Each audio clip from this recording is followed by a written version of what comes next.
Hello and welcome back to the Championship Lowdown podcast. I am joined here with Lewis. Welcome back, Lewis. How we doing, pal?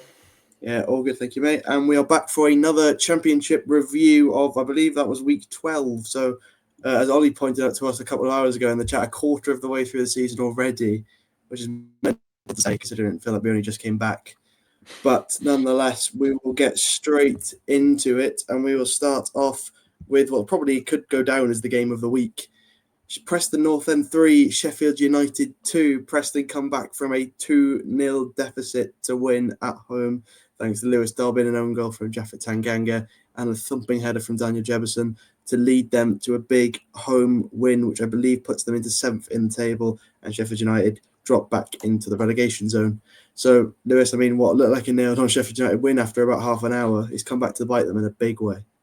Oh yeah, what a brilliant start to the weekend. Not from a Sheffield United perspective, obviously, because where do you even start? As soon as, Blades fans restore just a glimmer of hope, it comes crashing down into the abyss, and it's just been a nightmare season so far for Chris Wilder, Sheffield United. As you said, would you say a quarter of the way through the season? I believe so, yeah. Who would have thought that Sheffield United would be still in the relegation zone, even after Ruben Sellers got let go? Chris Wilder's just not managed to get it together. And I feel like all eyes have to turn towards Michael Cooper in between the sticks as well. Someone who was a shining light last season. He was formidable. He was, in my opinion, the best goalkeeper in the Championship. I'm stunned that no teams in the Prem were keeping an eye on him, to be honest, after they'd lost the playoff final. And he just looks to be a shadow of his former self. And, Wilder's wide men, they've been so crucial in previous teams. But Burrows and Ogbene which don't seem to offer what a Chris Wilder team has shown in previous years. It's bizarre. And to come from, 2 goals up to lose 3-2 is just stunning, to be fair. No other team other than Sheffield United can manage that at the minute. No, it's ridiculous because, I mean, we've said so many times this season, but this is a team that we associate in this division with being competitive to push for promotion, playoffs last year, for example. And, every year they're in this league, they're normally up there and competing. This year they sat in the bottom 3 after 12 games. And again, I still say it's still early, as much as it's a quarter of the way through the season. Still early, it's still time to turn things around, but they're not really showing that sort of promise of, yeah, we're going to come into the season and we're going to turn things around with Wilder back in the team, a man who's done it before. But, the second they look like they finally build the momentum, as you said, it comes crashing straight back down with a terrible away loss, considering the position you were in, 2-0 up after 16 minutes. That's a game you should be cruising to win, and you've ended up losing it. Fair play to Preston, though. I think I've said it a few times. Every time you think they're going to come straight back down and crashing down after, you started well, you think, oh, now they're going to hit their sort of mid-table again. They're back on it with a big, big win. To come back from 2-0 shows a lot of character in that team. I think, especially Jebison had a great game, got a goal and an assist. I think then wing-backs again, I believe it was, is it Vucevic? Wing-back Eve was brilliant, an assist for him as well. So, for me, Preston are sort of getting up there now again in 7th, and as I said, it's the weirdest top 6 we've seen in ages. But for Sheffield United, as you said, I mean, Wilder's, how many games has he got to lose before he ends up becoming a problem, as well as Ruben Sellers was? It begs the question of what actually is a problem. I think Ruben Sellers, obviously, in hindsight, wasn't the best of appointments, but with Wilder struggling to get a tune out of these players, is it down to the manager? Obviously it is to an extent, but is this the manager's fault? I think you mentioned character between Preston and the Sheffield United players, and it definitely does come down to that. Preston showed so much belief, just so much more than Sheffield United did to come back from 2-0 down. And Sheffield United just look, every time things get a little bit difficult, just become immediately deflated. For example, their 3rd goal, obviously, Jebson got into a brilliant position, a brilliant header. But the fact he was able to roam free in the box was just schoolboy defending. And that's something that you would never see in a Chris Wilder side. Their defensive record last season was formidable. And you compare it to now, it's just night and day, isn't it? It's ridiculous. As you said, it does beg the question as to what's wrong, because you look at that team on paper and there's so many players in that team who have proven that they are more than good enough to play at this level. I mean, you got Callum O'Hare, who was one of Coventry's best players before he signed for Sheffield United, one of the better midfielders in the entire division. You've got Jeff Tanganga, who was Millwall's arguable best player before he joined Sheffield United, comes out with an own goal and conceding 3 goals. You got Ben Mee, albeit at his age, was still a very, very usable centre-half in the Premier League last year. As you said, Michael Cooper was one of the best keepers in the league as well. So it really does beg the question as to what is the problem here, because there's so much talent in this team, and I refuse to believe that these talented players just have all of a sudden gone to, just completely down the drain and turned into nothing. But I guess we'll see in the next coming weeks if they can, sort of bounce back from a result like that. But safe to say it is not looking good for Chris Wilder or Sheffield United as they move closer and closer to another international break. Next up, we have got Coventry versus Watford. And speaking of shambolic defender, I think it could probably apply to both teams in this game. As much as Coventry do come out 3-1 winners in this one, it was a bit of a defensive disaster class on both sides of the ball, really. I think our resident Coventry fan, Callum, said that he was shocked that Watford weren't winning the game, even when they were 3-0 up with the chances that they had. But it was Thomas Asante, Jamie Allen, and Sakamoto with the goals for Coventry, and it cancelled out a late Imran loser penalty. But I think the star of the show, Carl Rushworth, albeit did give away the penalty, faced, I believe it was 2.61 expected goals and only conceded 1. And obviously, a penalty was a lot of that. So he did very, very well to keep this game in Coventry's favour, because as many people have pointed out, this is easily a game Coventry could have lost.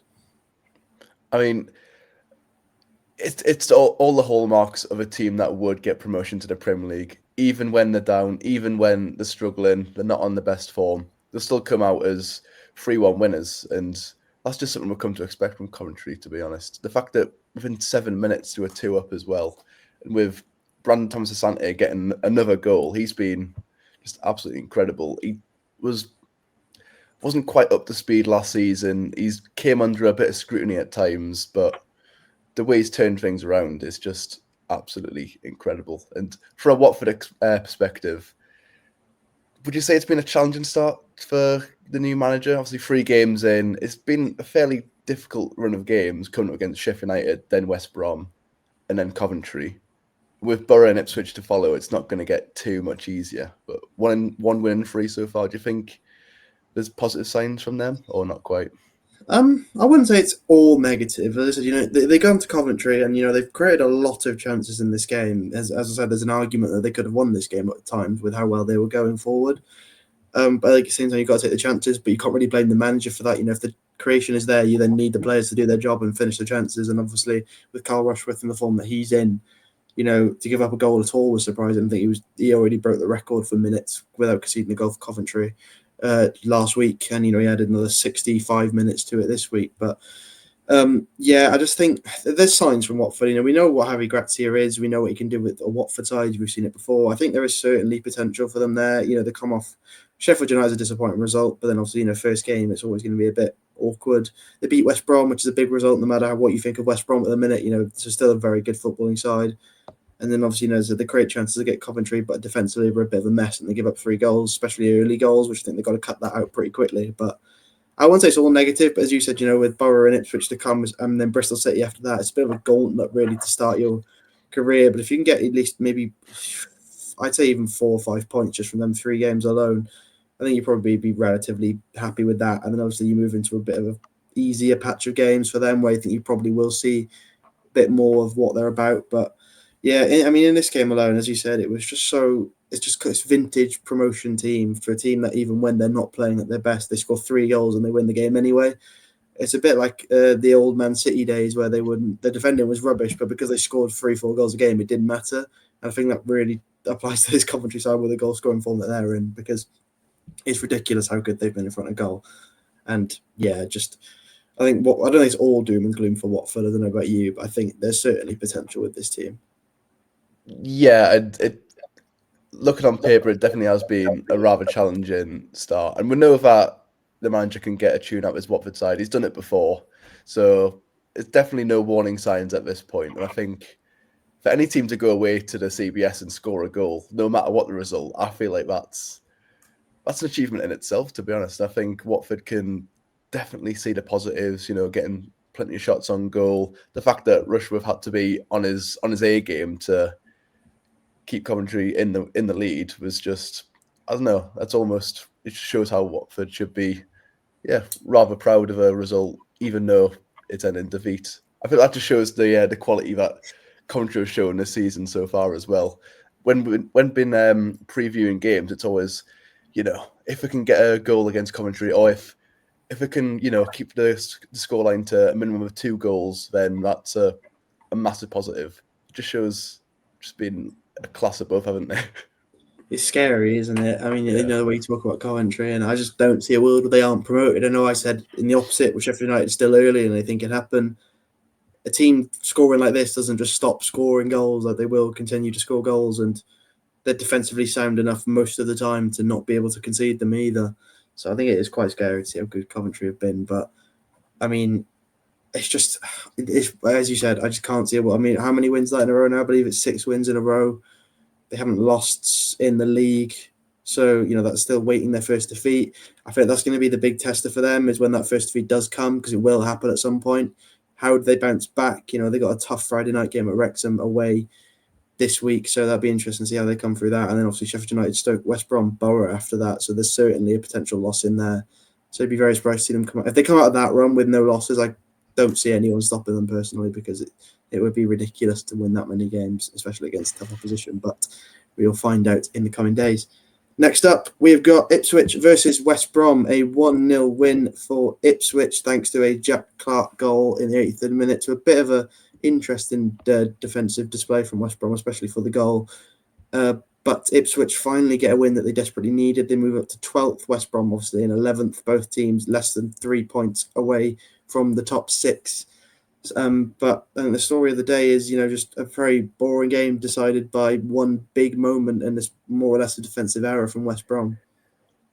I mean, yeah, you don't often start off with, a team winning, and then you start off with a bit of a moan, a bit of a negative. But there is a lot more negatives about this Ipswich side after this performance. I'm going to start with George Hurst up top. I feel like he's just not been brilliant so far this season whatsoever. And the fact that he keeps getting started in games ahead of Chuba Akpom, who, fair enough, he's not exactly done loads coming off the bench. But I feel like he does deserve that opportunity ahead of Hurst, he just keeps getting started, and I just don't understand the logic behind it. I really don't. And the same with Jack Clark coming off the bench. Obviously, it worked brilliantly for them in hindsight, but having Philogene and Clark on both sides, the prospect of that would be absolutely incredible. I just don't understand. I feel like it's baffling that they're not getting played together. I would even go as far as saying if Philogene and Clark are playing, is that the best, wide options in the Championship? I think it could be. I really think it could. So the fact that that's available to McKenna and he's not really utilising it, it's just bizarre, in my opinion. It's weird. Just as you said about George Hurst, I've said it every time he's been in this division. I don't get it. I don't see what managers see in George Hurst to start him in this division. I don't think he's terrible, but as far as goals scoring prowess goes, especially a team that's competing, he scored 3 goals this season. I believe at least one of them was a penalty as well, which was against Birmingham. So, it just begs the question as to what you see in a striker whose goal record at basically everywhere he's played. Bob, maybe Portsmouth in 2021, he's not scored more than 7 goals in a season. So, that's not really a striker that, for a team that should be competing, you want a striker who's going to score you 20, 30 goals in a season. And I think, as you said, Chuba Akpom has done that in this division. He has been that guy to be able to do it. I think he came on and off in this game. I think he had an injury that's come off, but it's just a weird situation. As you said, why is Jack Clark not starting? He comes off and wins them another game. I think that's not even the first time this has happened this season. Why is he not starting? As you said, I think that is the best winger duo in the league. Definitely, I refuse to believe there's a better one than that available to any team with the quality that them two possess. So it's a really weird one for me. With Ipswich, I just think at what point do the fingers start getting pointed at Kieran McKenna? Because as much as they win this game, as we're speaking about them quite negatively, they did win this game, but they're still 12th in the Championship, and considering we thought we'd walk the league, they are absolutely miles behind Coventry, and I refuse to see them overcoming a deficit like that unless Coventry hit an absolute horror run of form. The word that comes to mind is unsustainable, if we're going to be honest. George Hurst up top didn't manage a single shot. But we want to be fair. Do you think that's George Hurst's issue, or is that to do with the setup? What do you think? I think it's a bit of both. Like you said, you've got to take into account that maybe the chance creation isn't there. I mean, but they created 4 big chances in this game, Ipswich, and Hurst was on the end of none of them. So, that begs the question as to where is he? If they've created 4 big chances and, they missed 3 of them, where was he on the 3 that they missed? Because, that's a striker. He should be probably on the receiving end of all your big chances in any team, especially in a team competing for promotion. But I don't know. I just think there's better options than George Hurst. I think you have one on the bench in Chuba Akpom, albeit hopefully he's not injured. But I just don't understand why managers, especially high-level teams with managers, continue to persist with George Hurst. And what are they seeing behind closed doors that we're not seeing on the pitch? Yeah, I mean, speaking of managers who are a little bit under scrutiny, I feel like Ryan Mason's almost entered into that field as well. It's been pretty difficult for them. I mean, 2 wins in 8 games. One of them games were against Liam Manning's Norwich. So I'd go as far as saying that just doesn't count, to be honest. That's just a free pass. There's just not much to be optimistic about whatsoever for them, isn't there? It's just a lack of confidence in front of goal. It's just all sorts you really wouldn't expect from a West Brom outfit, especially with the quality that they have in the side. Yeah, it is a quite interesting question about Ryan Mason. I think it's still early in his career, and it's only his 12th game in actual management, like a full-time job. Obviously, he's had the little stints at Spurs, but I really do rate him. I think he'll be fine. I think they just need to sort of find a way to make it work, and I think they will at some point. Maybe not this, not saying this season, but we'll see. But yeah, for West Brom, I think it's just an interesting case of how they bounce back from another tough result, because he said every time they sort of look like they're going to build on form, they end up losing again. So, that's 2 losses on the bounce now. And then they face Sheffield Wednesday, which has to be a must-win game on Saturday. So if they can win that, and then, they face Charlton and Oxford, there's more points available there on offer to them. So they might see a bit of a turnaround from West Brom in the coming weeks when the fixtures get a bit easier. Next up, we'll move on to probably the upset of the week. In a way, which sounds mental to say because these teams are actually now only one place apart in the division. But Blackburn 2, Southampton 1 was the result at Ewood Park. It's a bit mental to say because they're 20th and 21st in the league. But it was 2 late goals from Blackburn, which won them the game. Cancelled out a Leo Scienza goal in the first half for Southampton. And I mean, if you want to talk about disaster seasons, we said about Sheffield United, but I think there's no bigger tragedy at the minute than Southampton being sat 20th in the league, 3 points above the drop after 12 games. I mean, the scenes at full time just sum it up. The fans have lost faith in Will Still, and you can't blame them, to be honest. To let Blackburn, and it feels harsh, of all teams, but of all teams, Blackburn, let's not take the mick. They've massively struggled, especially at home. When Blackburn go 1 down, there's no secret that the fans do have the potential to turn, to lose hope, especially after what has been a really challenging season for them. They're not exactly getting the numbers through the doors, so in order to gain some momentum, it's very difficult. But the fact that Southampton have had a lead, and not just in the last 15, 20 minutes, the entire second half, I feel like the momentum just entirely shifted, and you've just got to point towards Will Still for that. I mean, how is that even taken place? It's just absolutely stunning, and there's plenty of questions to ask of him. Yeah, I mean, I was very defensive of Will Still after we played them in the league because they were creating so many chances they just weren't scoring. As I said, there's only so much blame you can put on a manager when you create 3 expected goals and you don't score. There's only so much you can blame on Will Still, but this week, the contrast in the first and second half is baffling. You look at the first half, they had less of the ball, but 8 shots, 3 on target, to Blackburn's 3 and 1 on target. And then you move into the second half, and Southampton have 4 shots, 2 on target, to Rovers 15 and 5 on target. I mean, that is a stark contrast in halves. And obviously, Blackburn finished the game with 3.2 XG. You'd argue that they didn't win the game. They deserved to win the game. I think they were the better side, especially in that second half. And, it begs the question, how do you lose control of a game that you were all over them in the first half to then completely get battered in the second half and, be lucky to only come out 2-1 down? There's an argument this could have been 3-4, 5-1 if the chances were taken by Blackburn. So it's really interesting with Will Still. I can't see him being around much longer, as much as I don't think it's all entirely on him. I think the players aren't as good as people think they are, but obviously the board aren't going to see it that way. With the money that they've invested in these players, they're going to point the blame towards Will Still, and I think he will be one of the next managers to leave. I'd be very surprised if him and Liam Manning make it to next week. I'm sure we'll speak about Liam Manning in a bit, but I think they're both very, very under pressure. I think if they don't get sacked now, they've got one game left to prove it, basically. Otherwise, they will be gone. So it's very interesting with Southampton, but Blackburn, they're such a weird team. This is not a team that you associate with creating 3.2 expected goals against Southampton and winning at home, especially considering with the Valérien Ismaël in charge. But he brought his team out in the second half. They bounced back and they deserve to win this game in the end.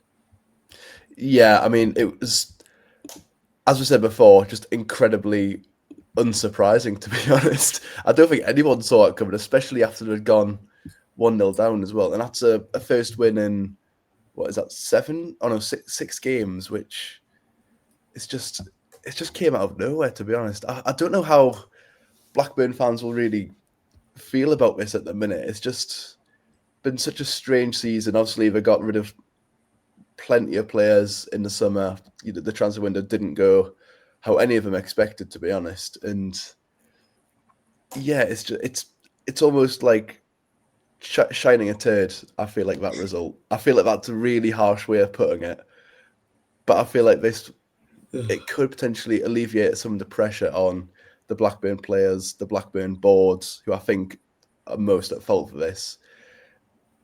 Attention shouldn't turn away from them. I feel like Blackburn are in for a really difficult season, in spite of that surprise win against Southampton. Yeah, I agree. I'd be very surprised if this isn't a team either relegated or be very, very close to being relegated at the end of the season. Especially when you look at the teams around them in the relegation zone, you can't see like Southampton and Sheffield United being there come a May time. You'd be very, very surprised if that was the case. So, yeah, I'm honestly it's a really weird one to sort of put across with both of these teams, really, because it's hard to explain the situations they're in. But I think you summed it up pretty well with your little analogy. But yeah, it's just not really good enough either way. And I think there's certainly going to be questions about both of these teams moving forward. But Blackburn, as you said, could be a job-saving win for Valérien Ismaël, and Will Still could be a job-determining loss, especially looking forward to it. Do you think with Southampton, do you feel like the board might potentially think it's his first time in English management? Of course, he's done it in League and everyone in the Dogs heard about him and his UEFA C license or whatever it was. Do you think they've got any reason to sort of be somewhat hopeful that he could turn it around, or do you think it's just a ticking time bomb at this point? I think that there's optimism. There's certain games where they've looked quite good, but a team that everyone predicted to be second, third in the league, even maybe first, some people probably would have said, to be 20th at this stage in the season, there has to be question marks around the manager no matter what the causes of the results, because at the end of the day, there's only so much you can do as a manager, and I do agree it's not always their fault, but I can't see him lasting much longer. I think this next weekend will be sort of do or die for Will Still. I'd be amazed if he comes out of a home game against Preston and they lose. I think that should be the end of Will Still and Southampton. But they must be looking at it in some way, because I think if they weren't, he would have been sacked already, to be honest. I think if they weren't looking at it from that sort of positive aspect, he would have been gone probably a couple of weeks ago. So we're interested to see how that one develops over the next coming days. But next, we'll move on to we're going to Sheffield Wednesday versus Oxford. And funnily enough, as much as Lewis is our resident Hull City fan, he's informed me he was actually at this game on on Saturday as Oxford ran out 2-1 winners under a reborn Sheffield Wednesday after entering administration. As much as it did cause a -12 deduction, they now sit on -6 in the league. However, I believe Devon Chancery now has no control over the running of the club. We saw the seats being torn out on Twitter. I believe 250,000 people were watching that as they were taking out the Chancery seats in one of their stands. So good news for Wednesday, but the result didn't really reflect it on the pitch. No, not entirely. Obviously, a 2-1 defeat to kick off the post-Chancery era. You wouldn't think it was a defeat on the day, though. It was just jubilation throughout the entire 90 minutes. Before the game, they got the fans up and cheering. On the screen had Chancery file removed, something like that. So I think it's pretty clear what, the club's hierarchy, what the staff really thought about him as soon as, the lid's been lifted. But yeah, it was a difficult start to the game. Obviously, Oxford came out firing. The got an early goal, and then Cameron Brannigan with a brilliant free kick, to be honest, which a little bit was, good quality from the taker, but also the wall was just a little bit bizarre. I said as soon as Barry Ban went into the wall, it's just you're asking for trouble there, to be honest. But after that game, I feel like there's a lot more positives for Sheffield Wednesday than there is for Oxford. Even though Wednesday got off to that slow start, in that second half, Oxford didn't know how to contain them. And I feel like with Oxford, they were sitting back, soaking in the pressure, looking to counter. And while that did work in the first half, they were so up against the cosh in the second half that against a team other than Sheffield Wednesday, that's no disrespect to Wednesday, obviously, they've had their own troubles and they've had, master departures of players in the summer. But against any other championship team away from home, Oxford are not winning that game. I don't think they're even getting a point because the amount of chances that Sheffield Wednesday had to level the game is just incredible, to be honest. In terms of star players, Harry Amass, he's not Championship standard, he's Premier League standards, and that is quite a claim. But he's just incredible player. You see him 1 minute he's at left back, and then 30 seconds later he's running through the centre of the park. Bringing in incredible crossing ability. He's just the real package, and he'll probably be in and around the Man United squad this time next year. There's a lot to be optimistic about from Sheffield Wednesday's point of view, despite the scoreline and on and off the pitch, to be honest, and that really showed on Saturday. I mean, it's mental to say it, really, isn't it? Obviously, he's staring down the barrel of a -12. You have to say, we don't want to say speak too soon, but that's probably them relegated now. I can't see them coming back from a deficit like that, especially with the form they're in. There's not really any signs that they're going to be able to overturn that huge deficit. But as I said, if you look at the stats and you ask someone what the score was without telling them what the score was, you'd guess Sheffield Wednesday won this game and probably quite comfortably. It doesn't really look like Oxford did much, but they get 2 chances and they score. So yeah, just. It's a weird one. I really do. I am happy for Sheffield Wednesday. I think, it's been a long time coming. They finally get their reprieve with, I've never seen a club so happy to go into administration. Sheffield Wednesday were this week. They were absolutely buzzing. And it was like, it shows how bad the situation was that you were just dying to go into administration just so he's out. And, rightfully so. And I hope he's never allowed to own a football club anywhere in the world ever again. Because it's ridiculous the sort of stuff that these people get away with, and something needs to be done about the EFL's fit and proper ownership test, because yet again another club nearly going under because of negligence from an owner, which should be picked up on. It absolutely should be picked up on before they're even allowed to buy the club. So it baffles me what they say in these fit and proper tests, because how many times are we going to see this before it ends up being us losing one of the biggest? This is one of the biggest clubs in this division, arguably one of the bigger clubs in England. And the fact we nearly lost them to negligence of one man who has no care about them at all is ridiculous. So I'm happy to see them obviously back in where they want to be and happy, just got him out. So hopefully that's a building block for them now. I think their best course for the rest of the season is just, enjoy it, just get behind your team, go around the country, support your team, enjoy it while you've got it. And if you end up going down, you've got League One next season with a fresh slate, hopefully new owners by then. No more deductions, and hopefully a brand new team to be able to go at it and really have a go to get back into the Championship and then come back and stabilise yourselves like they have been for a couple of years now. Yeah, I mean, with Chanceria, he's not going to own another football club. I don't think he's even fit and proper to own a sweet shop at this rate. So he's just an incredible man, an incredibly bizarre man. But going back on Oxford, there was one, tidy little player who I did notice, and that was Philip Krastev. He was creating a good amount of chances. He was, weaving through the centre of the park. He looked very neat and tidy on the ball. Someone who I think, as maybe went under the radar a little bit. So it's not all doom and gloom for Oxford despite the win. I feel like they do have a little bit of individual quality, but just the way that Gary Rowett set them up, I think it's just not going to be the most sustainable, especially if we go away to, a top or, middle table Championship side. I just don't think they'll be able to hope for much if they go about that way of playing, usually. No, I think as well, it's a bit of false hope because obviously they're not in the relegation zone at the minute, 3 points clear. But then you look at Sheffield United and Norwich being sat in it. It's really hard to imagine them being sat in it after 46 matches, very hard. So, you have to look over your shoulder a bit and think, okay, maybe we're not as safe as we look because, you've got to all be contextualised with the teams around them. That's again Southampton, the other team below them as well. You see a bottom three of Sheffield Wednesday, Blackburn and Oxford being much more realistic than Sheffield Wednesday, Norwich and Sheffield United. So it'll be interesting to see how the rest of the season plays out. I was sceptical Gary Rowett at the start of the year just because I don't think he's quite the man you want in a season where your back's up against the wall. He sets you up in a way that, it's not very dynamic. As I get the say, they've just won this game, but you're going away to a team in a bit of a dire state with players, not really having many first team players in this. It's not as bad as it was made out to be. There is plenty of quality players in the Sheffield Wednesday team, but with everything going on, it must be so hard to concentrate. And half these players haven't even been paid, so you're basically playing against volunteers when you put it into that perspective, which is mental to say. But I just think with Oxford, there's got to be something that changes because you've got to look at it as more. Let's just go at them.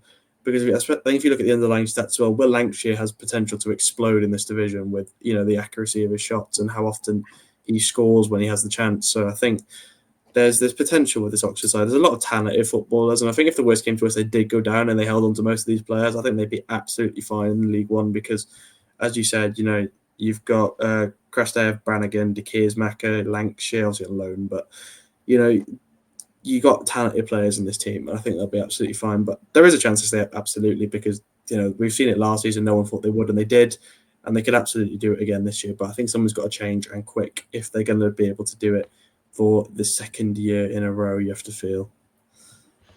Yeah, it's as I said before, just it's all about coming up with a sustainable way of playing. And Oxford are going to go into the majority of away games as the underdog, but I don't know. I just can't see it lasting. And yeah, as you said, are Sheffield United going to be in the bottom three come the end of the season? Probably not. Norwich, unless something drastically goes wrong, probably not again. Southampton, you'd expect them to go on to some sort of a revival, either with or without Will Still. So yeah, I feel like Oxford fans are content with the start to the season so far, but is it just papering over the cracks? Potentially. Yeah, I think it might be. For our last game, we'll speak about in a lot of detail is Swansea versus Norwich. Obviously, as a resident Swansea fan, I thought I'd bring this one up. We get a 2-1 win at home against Norwich, thanks to two absolute brilliant goals from Zam Vipotnik. Just to preface that before anything else, he won us this game 100%. Obviously, Norwich sat in the relegation zone. It puts even more pressure on Manning now moving forward. But I'm going to speak about this one first because it might sound mental, but I'm still not happy with us even after the win. I thought we were absolutely rubbish in this game, and we were very, very lucky to come out with a 2-1 win. I think, we've scored two absolute screamers in this game from Vipotnik, and without him on the pitch, we lose this game 1-0. I think it really does boil down to that. I don't think with anyone else on the pitch did we score the goals that we did, especially the second goal, an absolute screamer from Vipotnik. The shot power that he has is absolutely insane. I've never seen a striker hit the ball so well in many, many years at this football club. And I'm sure if he had a team that actually gave him chances, he'd have a lot more goals than he does, but he doesn't, so there we are. But 0.43 expected goals at home against arguably the worst team in the league at the minute. You've scraped through a game against Norwich where you have to be winning this comfortably at home. So again, I'd love to see your perspective on this one, because from an inside perspective, I'm still quite negative about us, and I still don't think Alan Sheehan is the man to lead us anywhere in this division, apart from mid-table mediocrity or even worse. But as I said, obviously from the outside, seeing the results might be a bit different. But for me on the inside, I think our chance creation has been dire, especially in the last couple of games.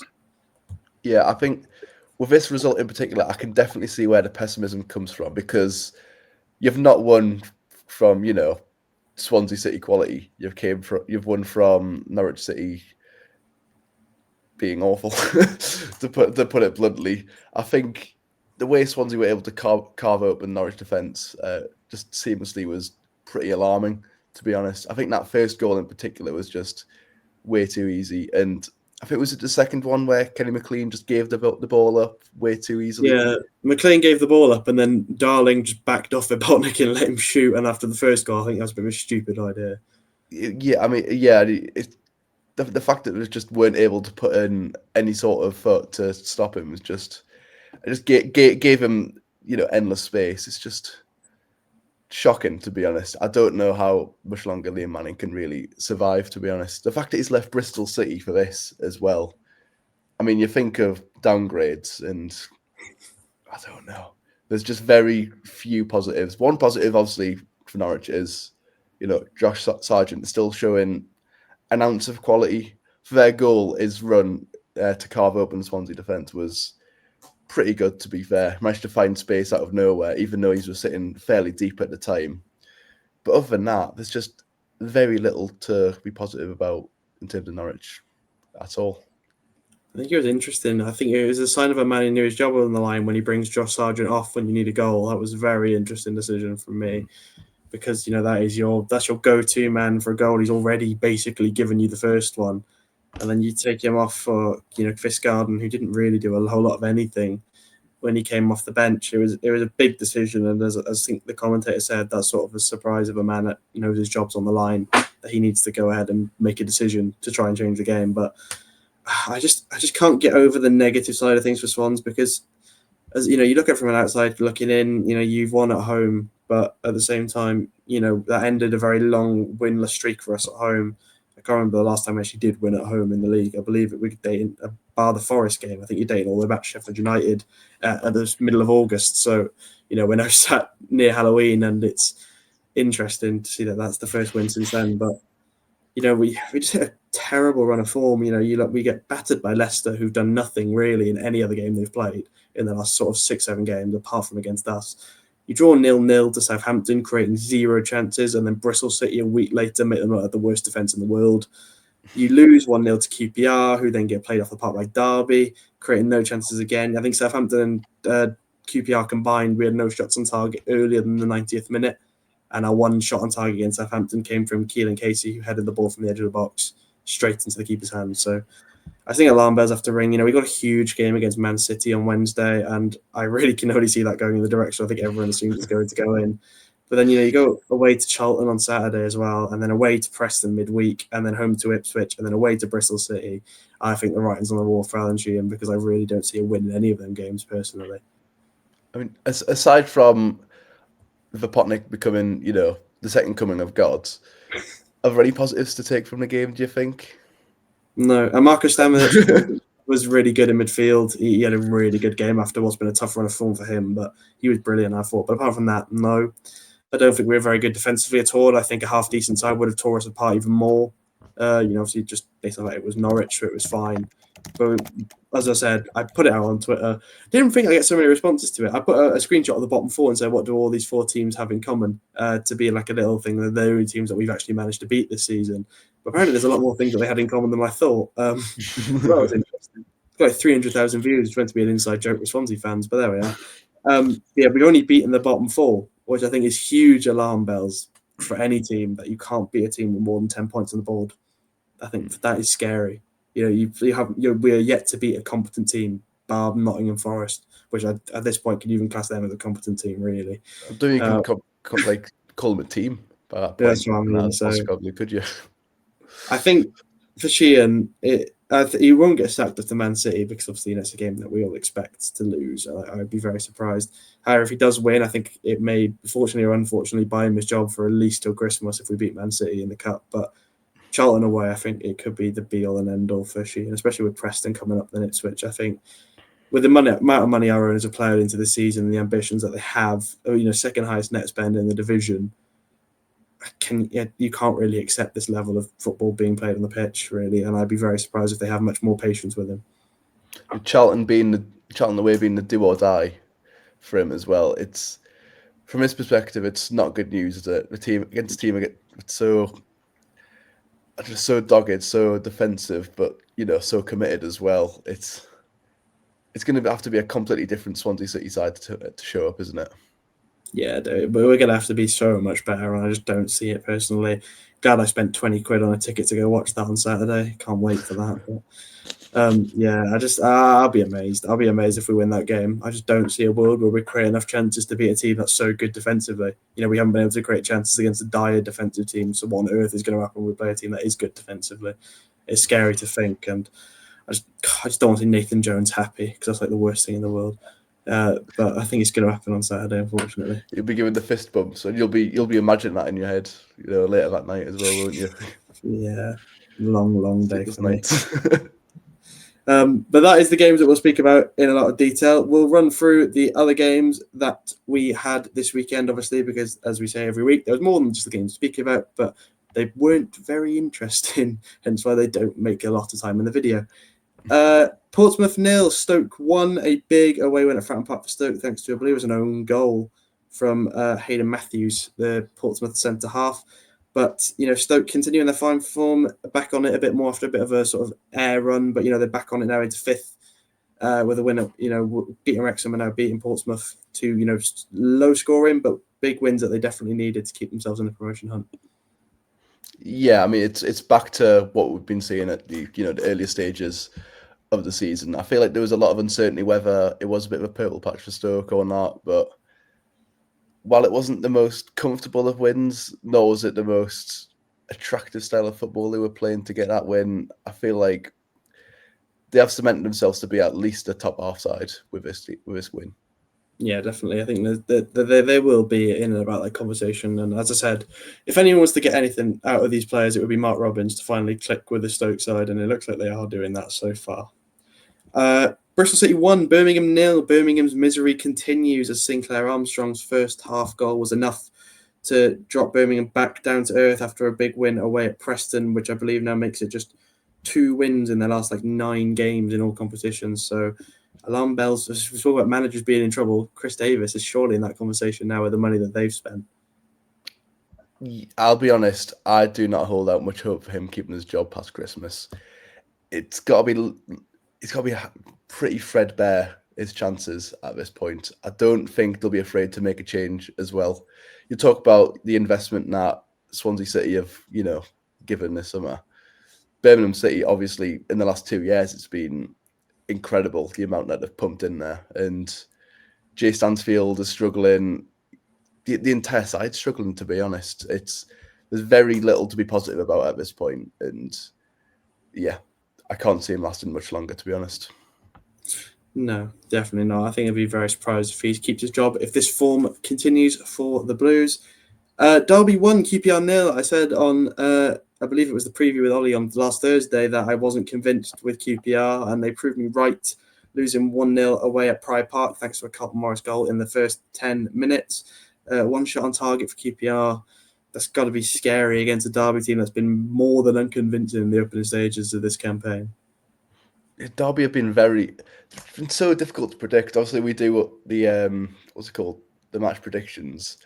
I had no idea that Derby could get anything from this game, even though they're at home. And as you say, QPR were just a shadow of what we've seen in recent weeks. Richard Kone, in particular, just didn't live up to what we've seen of him in recent matches as well. It's just they're very inconsistent. They're consistently inconsistent, QPR, I think it's safe to say. Everyone was saying, they've looked far past that 7-1 defeat against Coventry City. But sometimes we do see little inklings of that team coming back to haunt them. Yeah, I mean, funnily enough, you said about predictions. This is actually one of the scores I got dead on correct. I just did think Derby would win. I just wasn't convinced QPR on. They play us on, but I think we're absolutely terrible. So I didn't really put much thought into beating us, especially when it wasn't convincing against 10 men.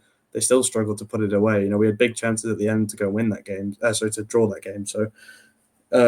Yeah, I'm not convinced for QPR, and Derby getting another win where, again, every time, they start to build up a bit, but I'm still not convinced they're the team that they thought their fans seemed to think they were, calling us delusional for not putting them in the top 6 at the start of the year. I think safe to say they will look back on that and think they were a bit stupid.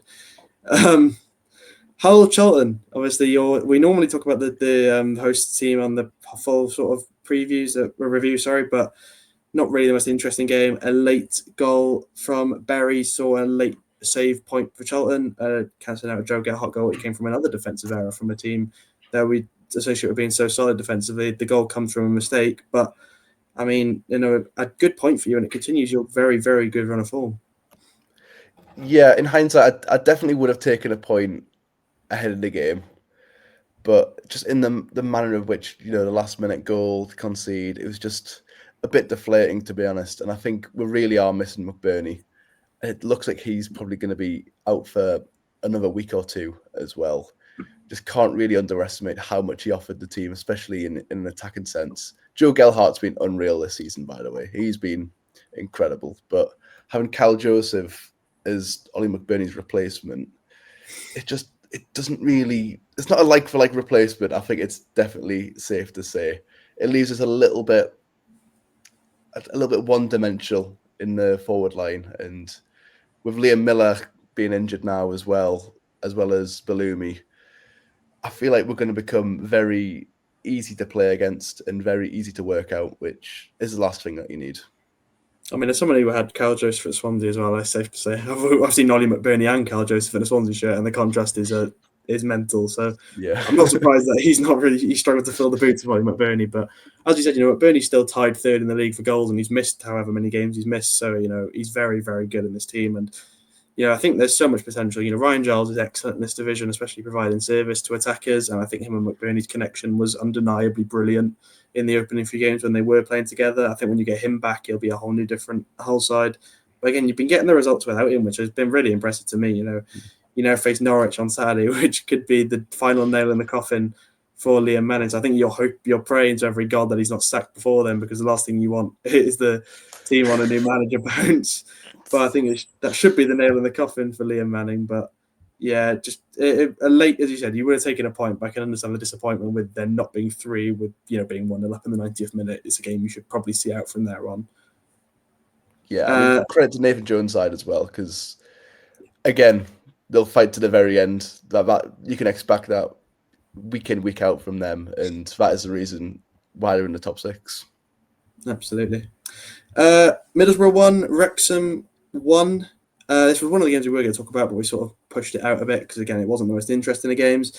An early Josh Windass deflection mishap in the box is reprieved by Hayden Hackney in the 80th minute to seal a 1-1 draw for Borough, which does keep them in second in the league, puts Wrexham to 16th, just 1 point behind Birmingham, and only 5 points outside the playoffs for Wrexham now. So they're sort of getting where they need to be, but can't complain too much as a Wrexham fan with a 1-1 draw away at Middlesbrough.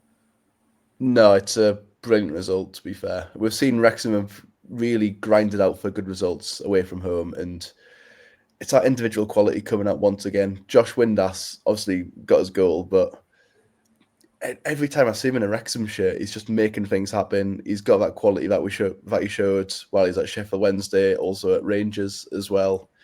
He's just so consistent for his Wrexham side. And the fact that obviously he's the byproduct for the mess at Sheffield Wednesday, but the fact that he came in for a free is just still incredible business from Wrexham. And yeah, from a Middlesbrough point of view, Hayden Hackney, again, a brilliant performance. I would be surprised if he was at Middlesbrough beyond the January window, to be honest. He will have Premier League sides calling, and you can't really blame them after the quality that he showed. No, I mean, as you said, it was a brilliant result for Wrexham away. I think, again, it's another one of the ones where you look at it, you would have absolutely taken a point, but then when you 1-0 up in the 80th minute, you probably should see it out. But, to concede in the 80th minute and hold out to not concede again is impressive, because, the momentum shift that you get that late on is huge, especially with 10 minutes left, plus whatever they add on. It's impressive to see them come out with another point. I think, Phil Parkinson had his back against the wall, and he's fair play fought his way out. I think he's out of that conversation for a while now of being a manager that's due to be sacked. They said they had full faith in him. I think we all questioned it a bit, but there's so far, they're proving them right at the minute, keeping the results flowing with a big away draw. As I said, for a team that's not expecting to be in the playoffs this year or anything like that, to get a draw, they see to stabilise in this division, and I think they'll be more than safe come May. As a team ready to play and kick on next year with probably a bit more investment as well into that squad, which they've already seen a lot of. I think even more, and I think they'll be a very difficult team to play against next year. Finally, we have Millwall beating Leicester 1-0 at home thanks to another Femi Aziz goal, sort of a revelation for Millwall this season. He's been absolutely brilliant. Gets another goal and gets them to a big home win against another bad result for Leicester. That's 2 losses on the bounce now, and Shot Coro, the only team they've beaten in the last 9 games is Swansea. But Millwall, I believe that puts them into 3rd in the Championship now. Again, another team, you wouldn't have said that after 12 games, would you? I mean, how could you see that happening? Millwall in 3rd. It's just brilliant for them, to be honest. It's been a brilliant start to the season. But Leicester, on the other hand, just really poor, sluggish, lacking any sort of attacking output.